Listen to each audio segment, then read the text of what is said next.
My girlfriend announced, I'm pregnant and it might not be yours.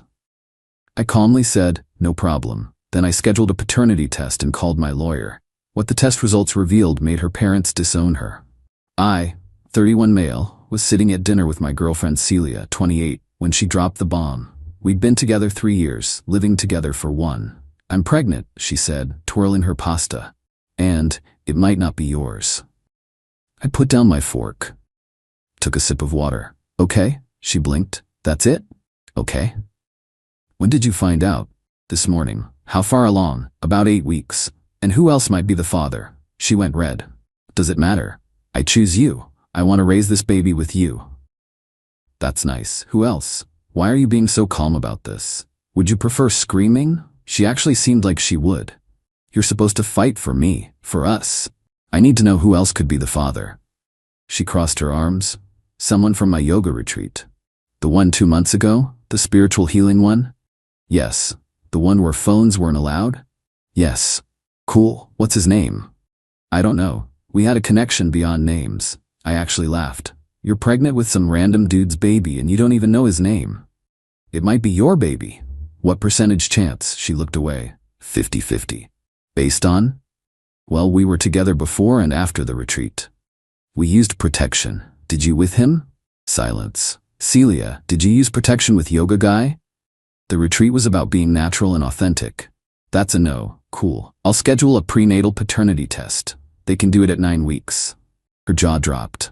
You want a paternity test? Obviously. That's so cold. Where's your trust? Probably at the yoga retreat with your judgment.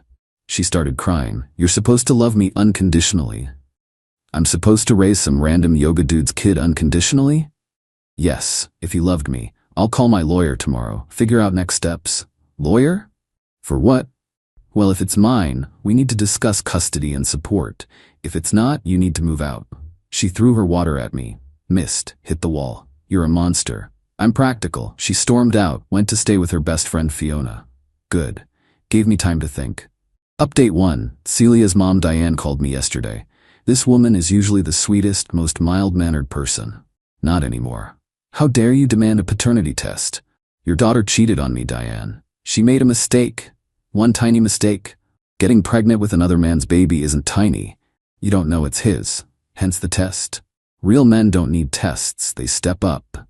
Real women don't need yoga retreats to bang strangers. She hung up on me. Then Celia's dad Frank called. Former military, usually pretty reasonable. Son, just take the test quietly, no need to humiliate her. I'm not broadcasting it, Frank. She told her whole family, says you're abandoning her. She told everyone she cheated? No, she said you're being controlling and paranoid. I sent him screenshots of her admitting to the affair. Just the facts, her own words. Long silence. Then, I'll talk to Diane. Today, Celia showed up with Fiona and some guy I didn't recognize. Skinny, man bun, hemp necklace. Looked exactly like what you'd expect from a yoga retreat. This is River, Celia announced. The father, maybe. River extended his hand. Namaste, brother. I didn't shake it. You here for the test too? Test. River looked confused. Celia said you were cool with raising the baby together, all 3 of us, like a conscious throuple. I looked at Celia. A throuple? She lifted her chin. It's very European. We're not in Europe. Don't be so closed-minded. River nodded. Yeah, man, love is infinite.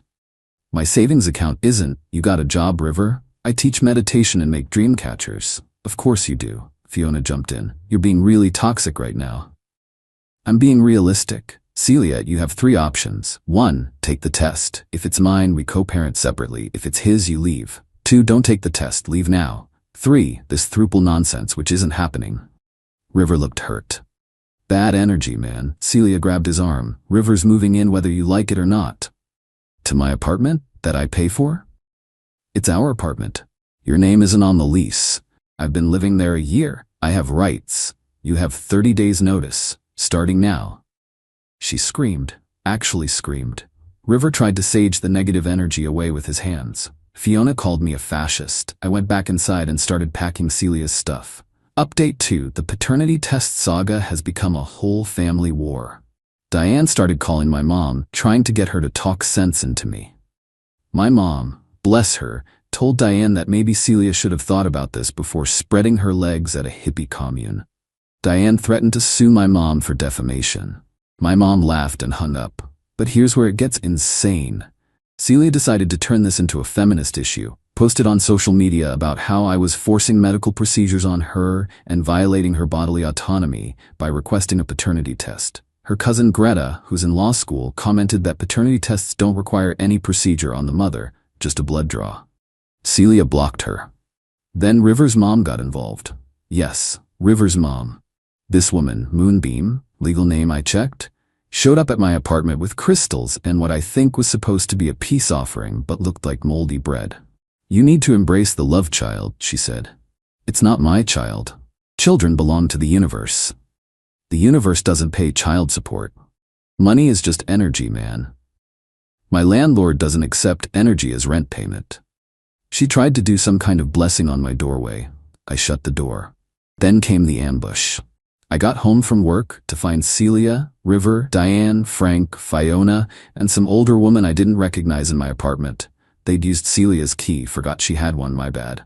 This is an intervention, Diane announced. For what? Your toxic masculinity, the stranger said. She introduced herself as Dr. Astrid, a relationship healing coach Diane hired. You're all trespassing. Dr. Astrid pulled out a notebook. Let's explore why you feel the need to control reproductive narratives.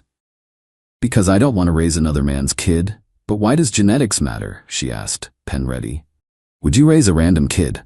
We're not talking about me. Get out. Frank stood up. Actually, I agree with him. Everyone turned to stare. Frank, Diane gasped. Man wants a paternity test for a baby that might not be his. That's reasonable. You're supposed to support your daughter. I am, by not enabling this nonsense. He looked at Celia. You cheated. Face the consequences. Celia burst into tears. Daddy! Don't daddy me. Your mother and I didn't raise you to act like this. River tried to step in. Sir, with respect, your daughter is a goddess. My daughter is a cheater who's trying to baby trap her boyfriend. The room exploded. Diane screaming at Frank, Celia sobbing, River chanting something, Fiona recording everything, Dr. Astrid frantically taking notes. I called the cops. They showed up, made everyone leave. The officer taking my statement couldn't stop shaking his head. Thruple, huh? Good luck, buddy. Update 3. Test results came in yesterday. But first, let me tell you what happened while waiting. Celia tried to move River into the apartment while I was at work. The landlord called me, confused because some half-naked dude doing yoga was trying to convince him that he was a new tenant. I rushed home. River had set up a meditation corner in my living room, had hung tapestries, burned so much incense it set off the smoke alarm. River, you need to leave. Celia said I could move in. Celia doesn't live here anymore. The universe guided me here. The universe is guiding you out. He refused to leave, started doing some kind of protest meditation. Just sat there, cross-legged, humming. I started moving his stuff out. He didn't budge. I called his mom. Moonbeam showed up and tried to join his meditation. Now I had 2 people humming in my living room. Called the cops again. Same tired officer from before. He looked at me, looked at them, sighed. Sir, I'm gonna need you to move somewhere else. This is weird even for us. Finally got them out. Then Diane escalated. She called my employer, told them I was harassing her pregnant daughter. HR had to investigate. I showed them everything. Texts, the admission of cheating, the test paperwork. HR concluded I did nothing wrong, but warned me to be careful with documentation. Celia then tried to get me to pay for her prenatal care. Sent me invoices for vitamins, yoga classes, organic food. I sent them back with "not the father" written in red Sharpie. But yesterday was the grand finale. Got the results. 0% chance I'm the father. I texted Celia, it's Rivers, you have 72 hours to get your stuff. She called immediately, hysterical. The test is wrong, we need another one. No, those tests aren't 100% accurate. 99.9% is good enough for me. I'll sue you for emotional distress. Good luck.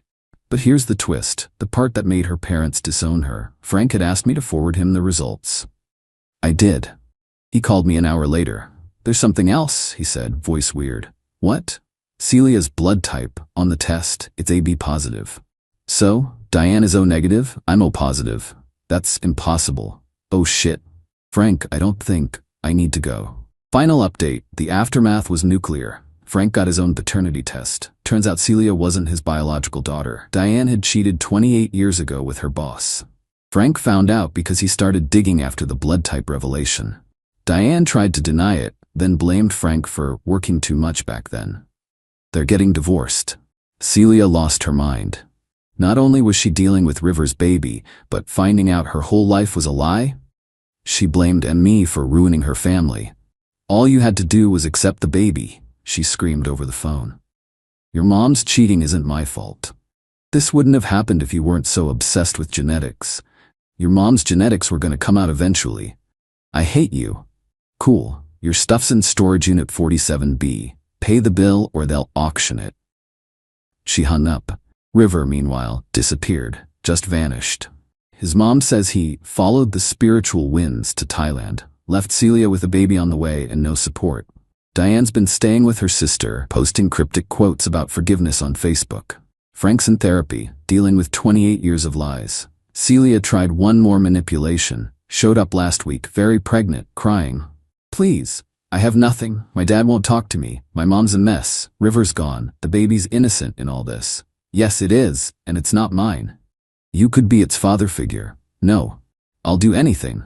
Go to River's mom. She thinks children belong to the universe. She lives in a van. Not my problem. You're heartless. I'm consistent. She tried to push past me into the apartment. I blocked her. Celia, it's over. You cheated. You got pregnant. You tried to manipulate me into raising another man's kid. Actions have consequences. I loved you. You loved the security I provided. There's a difference. She left sobbing. Fiona picked her up, flipped me off as they drove away. Last I heard, Celia's living with Fiona, working part-time at a crystal shop. River occasionally sends meditation videos from Thailand for the baby's spiritual development. Frank and Diane's divorce is ugly, 28 years of assets to divide. Diane's affair partner, Celia's bio-dad, is a state senator now, married with 4 kids. That's going to be fun when it comes out. Moonbeam started a GoFundMe for her grandson's cosmic journey, raised $37. As for me, doing great. Got a promotion at work, turns out HR was impressed with my documentation skills. Started dating Ruby from my rock climbing gym. She thinks the whole story is wild and jokes about never going on yoga retreats. The apartment's peaceful now. No incense, no meditation corners, no surprise interventions. Celia texted last week from Fiona's phone. Baby was born, 7 pounds 3 ounces, looks just like River. I replied, congrats. She sent back, that's it, congrats? What do you want me to say? That you regret this, that you wish things were different. I regret not seeing the red flags sooner, like when you said your ex was too traditional for wanting monogamy. She sent 18 more texts about karma and destiny and how I'll die alone. I blocked that number too.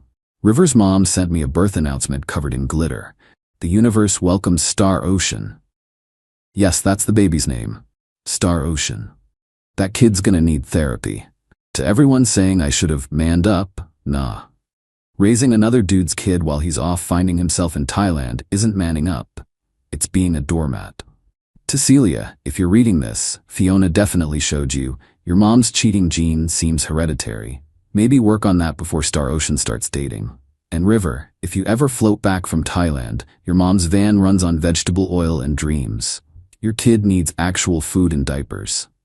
The universe doesn't provide those. Peace out. Edit, stop asking for the storage unit location. I'm not giving out that info. And no, I won't send you River's meditation videos. They're 3 hours of him humming at different frequencies. Edit 2. For those asking how Frank's doing, he texted me last week, said thanks for the push to find the truth, even if it hurt. He's moving to the coast, starting fresh. Good for him. Edit 3. Moonbeam's been leaving crystals at my door with notes about clearing my aura.